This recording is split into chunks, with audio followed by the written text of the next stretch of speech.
Captain Midnight.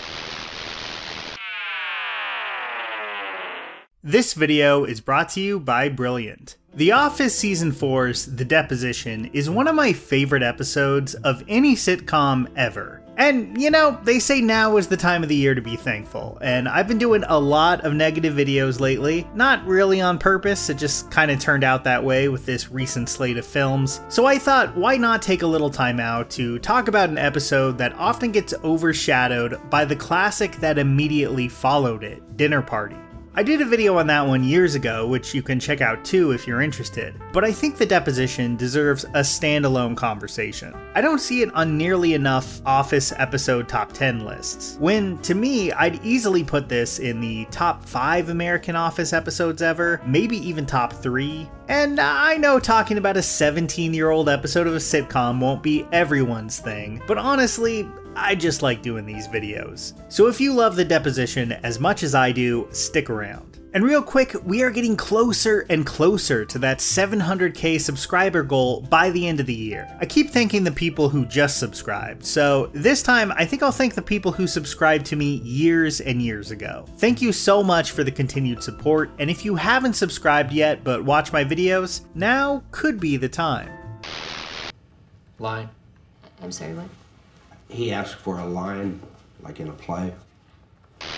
So for those who don't remember exactly what The Deposition is, it's the 12th episode of The Office's 4th season. Michael and Jan are living together, and we follow the two of them to a deposition brought on by Jan suing the company for wrongful termination, and she stands to gain $4 million from it. It's one of the few episodes in the earlier seasons where we kind of go into the belly of the beast of Dunder Mifflin Corporate, and that pays off in spades. While I hate to tee up this very positive video about The Office with a complaint about the later seasons, one thing I think is worth noting here is how much more comfortable the show got with taking the audience up the corporate ladder as it went along. Eventually, we're introduced to multiple wacky CEOs, and David Wallace becomes something of an absurd figure himself. That process hadn't played out yet in Season 4, even as episodes like Dunder Mifflin Infinity and Ryan's ascension up the food chain began to plant the seeds of it. I really like the balance that Season 4 strikes with this, because when Jan and Michael talk to corporate here, it just feels so much more rigid and formal than hanging out of the Scranton branch. And I think that works out beautifully as we watch Michael squirm in his seat throughout. Here we have an episode where Michael tries his hardest to pull himself out of his own idiosyncrasies and the nightmarish reality of his relationship with Jan, while the dinner party follows this by reversing course and plunging us headfirst into a much more intimate and uncomfortable look at Michael's home life than we'd ever seen before. It makes these episodes the best 1-2 punch the show ever had. One thing I think The Office did a good job of, even though it was always very tricky, is convincing us that Jan would ever actually want to seriously date Michael, who at this point in the series is far from the wiser, more thoughtful, and consistently kind figure he would become by the time he settles down with Holly.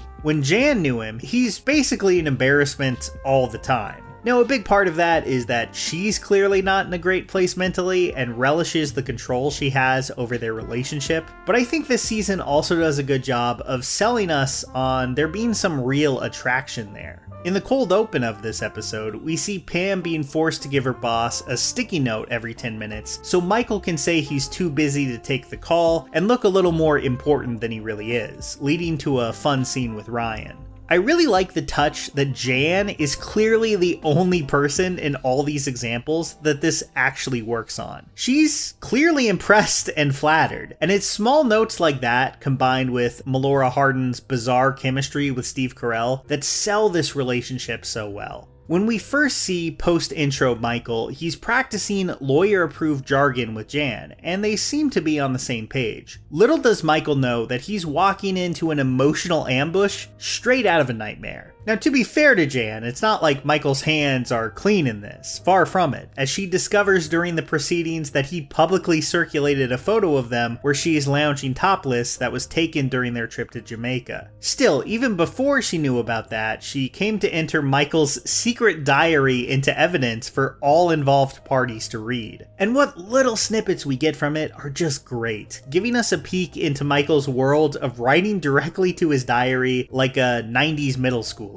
What becomes increasingly clear throughout this episode is that Michael is being forced to pick between two sides that don't take him seriously or have any respect for him. I love when David Wallace's testimony about if Michael was seriously being considered for a promotion is read back to him. It's kind of devastating, especially after Michael was just ranting about how Dunder Mifflin has always done right by him. And it answers a lot of questions about how the company views Michael that we've always suspected but didn't have confirmed. One criticism you'd see of the show pop up a lot in the early days of The Office was, how could Michael Scott possibly not get fired? And while, yeah, some of that is just the nature of this being a TV sitcom and you just have to roll with it, I think to the show's credit, it makes a really solid attempt at answering that in a way that makes Michael a more fleshed out character, which is, I think, ultimately more important. Michael Scott is a good salesman. This is demonstrated time and time again, and even in Jan's harsh performance review that hits him like a ton of bricks in this episode, she doesn't recommend firing Michael, just moving him back into sales. Which, to be perfectly fair to Jan, seems pretty reasonable considering Michael's,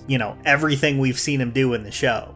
And while Jan is clearly trying to manipulate Michael, the company is no slouch here either. Ryan isn't in this episode a ton, but it says a lot that he's right there when they arrive at the deposition, trying to make sure that Michael is on Dunder Mifflin's side. Ryan is perfectly willing to use Michael's not-so-subtle obsession with him to his own advantage. Since he is, as Michael's diary reminds us here, just as hot as Jan, but in a different way.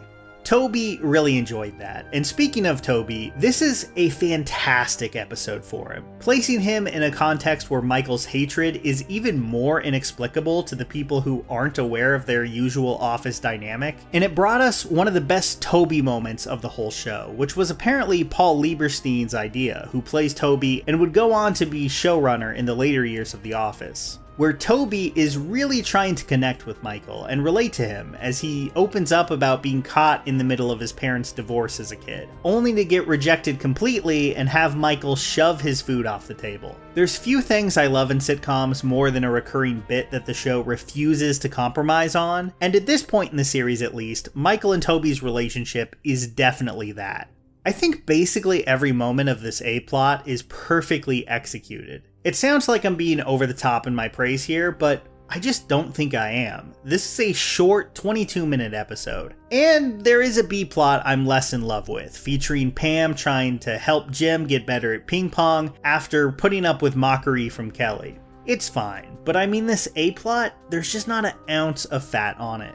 This was back when sitcoms had to be brutally efficient in their editing. These days, streaming comedies have a tendency to bloat up and outstay their welcome. Even The Office Season 4 is guilty of this, as it has some longer episodes that NBC ordered in response to the 2007 writer's strike. But definitely not The Deposition. Everything in this Michael and Jan plot is tightly paced, executed well, and doesn't outstay its welcome for a second. Now, The Office would not remain at this peak forever, and I would say Season 4 was the last season it was truly on its A-game. But when it was as good as The Deposition, there was really nothing else like it. One of the really melancholy elements of The Office, especially early on, is that feeling that a lot of these characters haven't really lived up to their potential by spending years in a job they don't really care about. And that's why committing to being a lifelong learner is so important. Life and, yes, your job often understandably get in the way, which is why I think Brilliant.org is so valuable. When you're on Brilliant.org, you're learning from experts from MIT, Caltech, Duke, Microsoft, Google, and more, and you're doing it all at your pace and on your schedule.